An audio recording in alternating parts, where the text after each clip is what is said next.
take an additional risk by making it in full view of the world. But as shown by the feat of astronaut Shepard, this very risk enhances our stature when we are successful. I believe that this nation should commit itself to achieving the goal before this decade is out of landing a man on the moon and returning him safely to the Earth.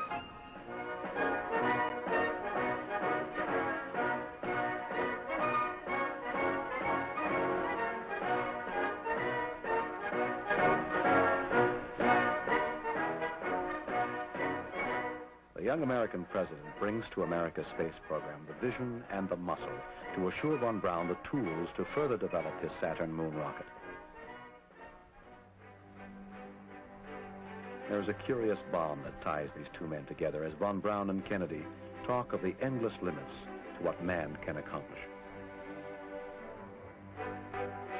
Each recognizes in the other that part of human personality that separates the idle dreamer from the practical builder.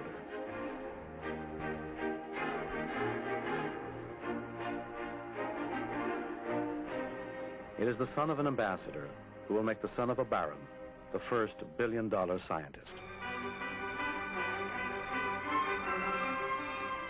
These are heady days in Huntsville. The Mercury, Gemini, and Apollo programs, powered by von Braun's rockets, move step by step towards the one giant step.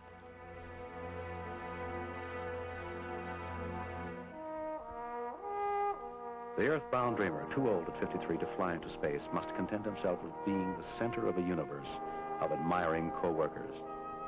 There is time now, at last, for a personal life.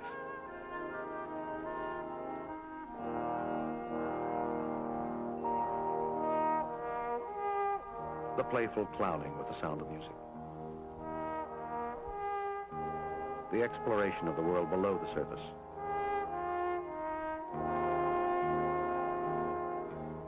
The quiet exhilaration of earthbound flight.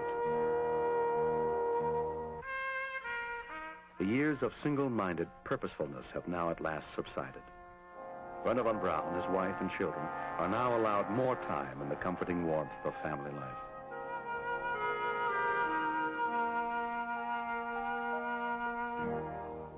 In the serenity of his Huntsville home, he can quietly contemplate man's greatest adventure. Applied, for example, to the generation of new food crops that you can grow in very harsh climates, producing food in areas that are presently not considered arable, that this may mean the saving of millions of lives.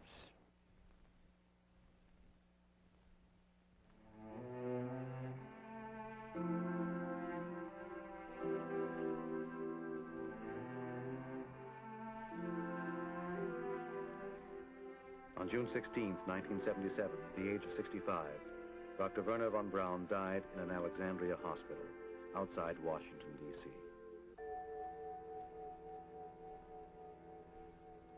If there is a legacy from his life, it is our potential to build upon the foundation he leaves, a foundation that reaches to the threshold of the stars.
Instinct is to explore.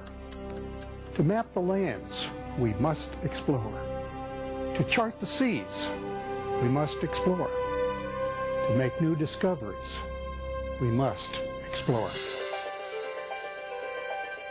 I believe that this nation should commit itself to achieving the goal, before this decade is out, of landing a man on the moon and returning him safely to the Earth. Godspeed, John Glenn. All systems are go. Roger, 0G, and I feel fine.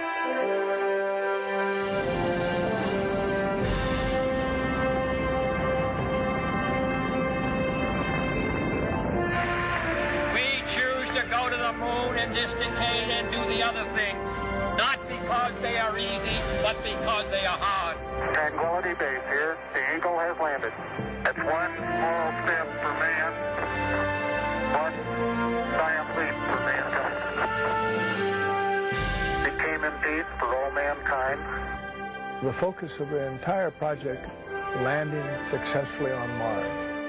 That will be put in an orbit and provide living space for astronauts, and particularly astronaut sciences.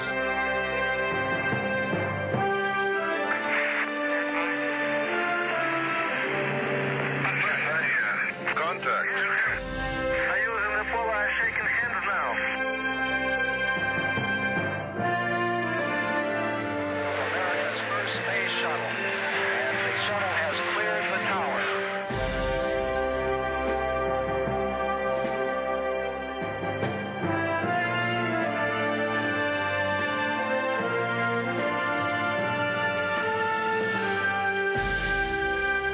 There's nothing as beautiful as Chandra sailing off on its way to work.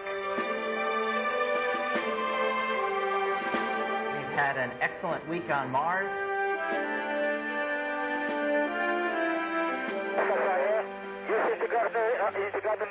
Houston, Atlantis, we have captured.